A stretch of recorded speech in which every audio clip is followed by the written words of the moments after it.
All right, we are on part 3 of our series, The Claims of Christ as God. We're examining the most significant claims that the Son of God made, the person of the Son, to express his true deity, in which he identified himself as Yahweh, which he identified himself as God, which the Jews clearly understood. And as mentioned, if he would have said, which he did not, I am God, that would have been extremely ambiguous because everybody was called God in the Old Testament. Judges were called gods. Angels were called gods. Moses was called Elohim to Pharaoh. So if Jesus would have said, I am God, nobody would have known what he was actually claiming.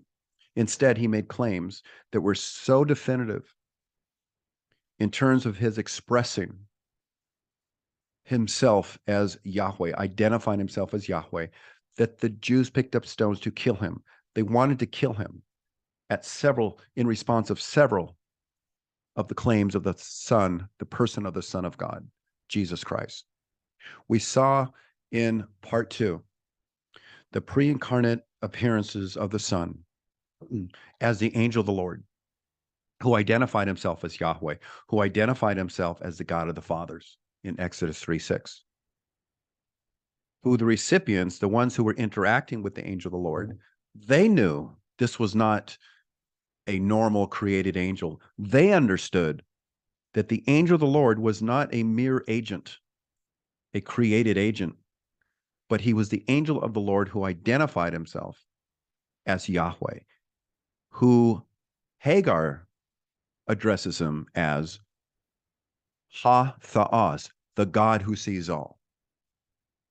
We also looked at John chapter 2, verse 19, where Jesus Christ claims he's the agent of his own resurrected body. No created angel could have done that. Interesting, in the New World Translation, they haven't modified those words. They haven't modified verses 19 through 22. So use it with them. He was the agent of his own resurrection, and he was talking about his physical body. Now we're going to look at one of the most significant claims, in which clearly, again, the Jews understood what he was claiming, unlike Unitarians today that just can't figure it out. He actually claimed to be God. He really did. But the Jews, they were with him. They were there. They knew what he was claiming. They rejected it, but they knew he was claiming. So we're going to look at one of the most significant claims that Jesus made, that the Son of God made, in his self-identification as Yahweh. So I'm going to share the screen. We'll look at this particular claim. All right. It's the absolute, unpredicated, eimi, the I am claims of Christ, of the Son. We say unpredicated because what we mean here is that after the phrase eimi, I am, there is no predicate. In other words, Jesus said, I am the door, I am the gate, I am the shepherd, and similar statements he made. The door, the gate, the shepherd, those were all predicates. However, in several different places in the New Testament, he claims to be the absolute unpredicated ego eimi, the I am, the eternal one. John 8:24 is one of the first occurrences, at least recorded occurrences, of this. Literally, it reads, Christ says, for if you should not believe that I am, you will perish in your sins. That's simple. It's an unpredicated ego eimi. There's no predicate in the Greek. However, some translations will actually add an implied predicate, like I am he, and they'll italicize he to let you know that's not in the original. Or I am, and a bracketed clause, the one I claim to be. However, there are translations like the 2020 NASB, the ISV, the International Standard Version, and others that supply no predicate. Unless you believe that I am, you will die in your sins. I like how the Aramaic Bible in plain English translates the ego eimi phrase. Here's how they translate 8:24. I said to you, you shall die in your sins, for unless you shall believe that, here it is, I am the living God. Interesting. And the caps and the bold, that's all theirs. In fact, ego eimi is translated like that at all the occurrences of Jesus's ego eimi statements, I am statements in John. That's the semantic. I am the living God, or I am the eternal one. And the Jews understood this clearly because they picked up stones in verse 59 of chapter 8 to kill him. Contextually, the unpredicated ego eimi self-claims of Christ are found in Matthew 14:28, Mark 6:50, John 6:20, which are all parallel accounts, and also John 8:24, which we just read, 28:58, 13:19, and in 18:5, 6, and 8, when he made this remarkable claim of deity, the guards fell back. The Roman soldiers fell back. Now, I don't equate Exodus 3:14 with any of the gospel I am clauses or phrases, because it's not an exact syntactical parallel, but semantically it's the same. Meaning they both mean, in the Septuagint of Exodus 3:14 and Jesus's I am statements, they both mean and denote eternality, eternal existence. In the Septuagint 3:14, it actually reads like this, unlike the ego eimi claims of Christ that have no predicate. In response to Moses' question, who shall I say sent me? It's the angel of the Lord with which he's dialoguing. And remember, in verse 6 of chapter 3, the angel of the Lord claimed he was the God of the fathers, Abraham, Isaac, and Jacob. No created agent could ever make a claim like that. No created angel can make a claim like that. But the angel of the Lord was Yahweh. And hear what he says to Moses.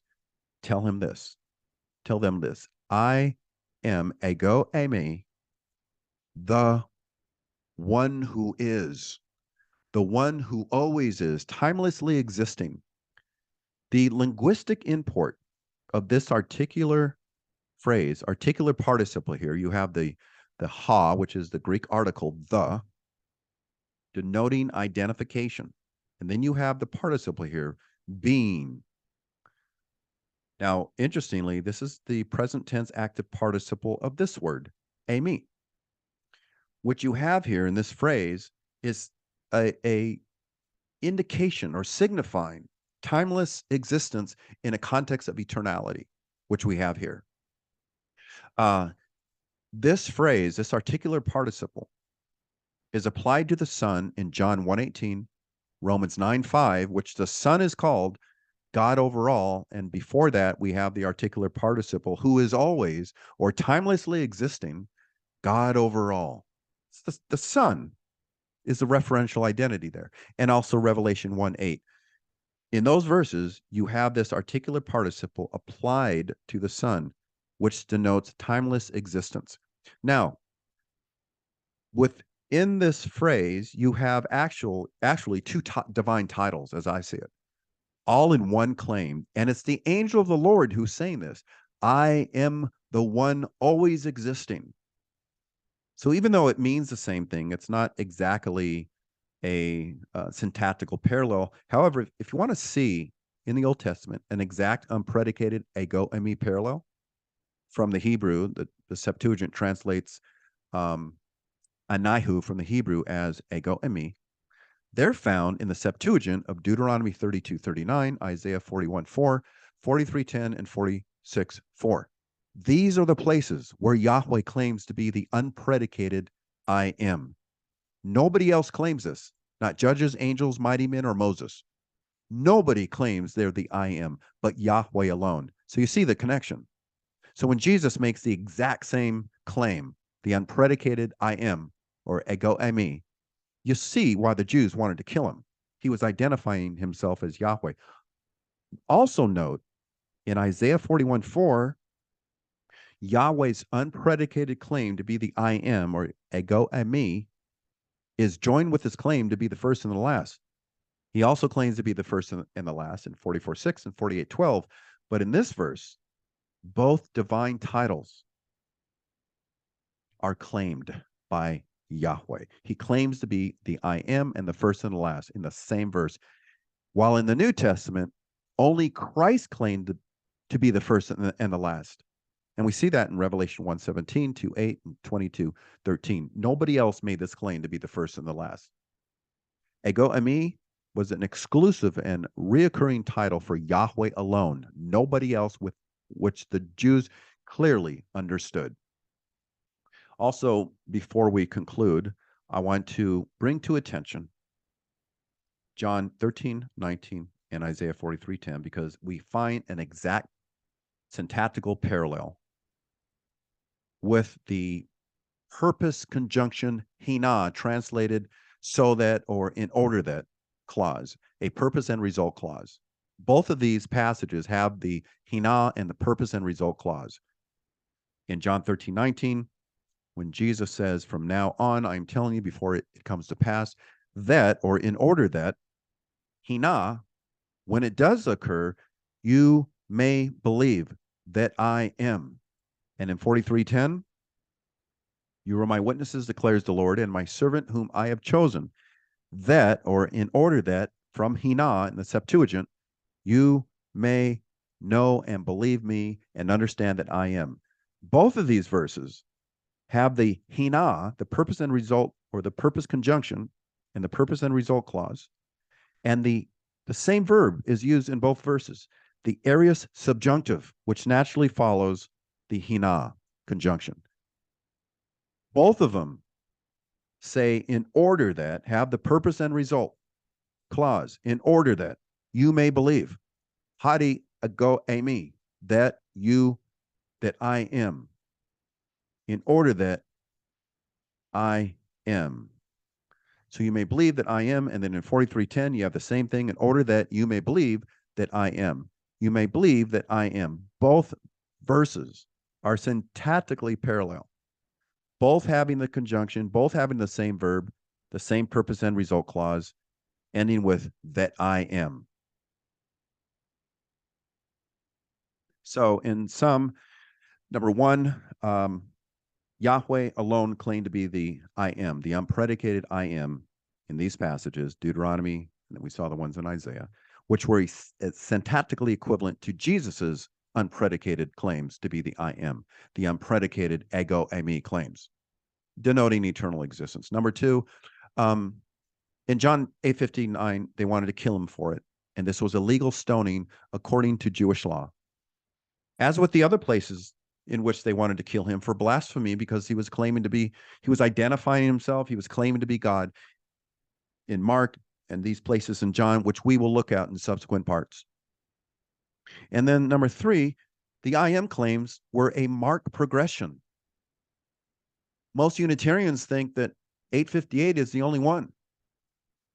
No, we saw all the places, including in Matthew and Mark, where Jesus, as recorded, makes the claim to be the unpredicated I am. Also, there's additional claims of Christ as God recorded in John's literature in 2:19, in chapter 5, and chapter 10, 26 through 33, and also in Revelation 1:8, 17:2:8, and 22:13. They're all claims of Christ to be God, as God ontologically. Also, last note the theological implications in chapter 8, in verse 12, 19, 40, and 51, all implying, they're all theological in nature, implying deity in some way, shape, or form, which led up to his crowning claim of being the eternal I am, the one who spoke to Moses in the burning bush. One more thing. In chapter 8, the content, if you read the content, you find this. Within his claims to be the I am, it's the Son speaking. In 8:24, it's the Son, not the Father. The Son's claiming to be God in 24, 28, and 58.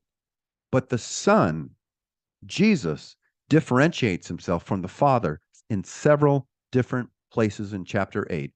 Extraordinarily problematic for oneness Pentecostals, because you have the Son claiming he's God in distinction from the Father. Just like the Old Testament, The New Testament teaches a tripersonal God. The Old Testament teaches clearly monotheistic Trinitarianism. So that's it. So in part 4, we'll look at his claims as the Son of God, which is really tantamount to God the Son. And we'll see the unique way that Jesus, the Son, claimed to be the Son of God, prompted the Jews again to wanting to kill him for blasphemy. They understood what he meant in the way that he claimed he was the Son of God. Also, in a subsequent show, not here, I want to address the assertion, the normal Unitarian assertion, number one, that the indicative eimi, which is translated am, like in namely John 8:58, I am, is really a historical present. I have been, as in the New World Translation. Historical present is a present tense used in narrative literature to describe a past event. I have been. Or sometimes they will use what's known as an extension, the extension from past present. And that's a present tense used to describe an action which began in the past and continues in the present. So we'll look at those objections and we will deal with those, but I'll do that in a subsequent video. So subscribe to the website, our website, christiandefense.org. We have a lot of information. And also subscribe to the channel here so you will get notifications for subsequent parts of this fantastic series. And I will close with this. It's so important for you to include the deity of Christ in your evangelical proclamation, because Jesus said in John 8:24, unless you believe that I am the living God, you will die in your sins. That's how important it was to Christ in evangelism. So use it. Don't neglect it. All right. We will see you next time. For part 4, Jesus is claimed to be the unique Son of God, or God the Son. See you next time.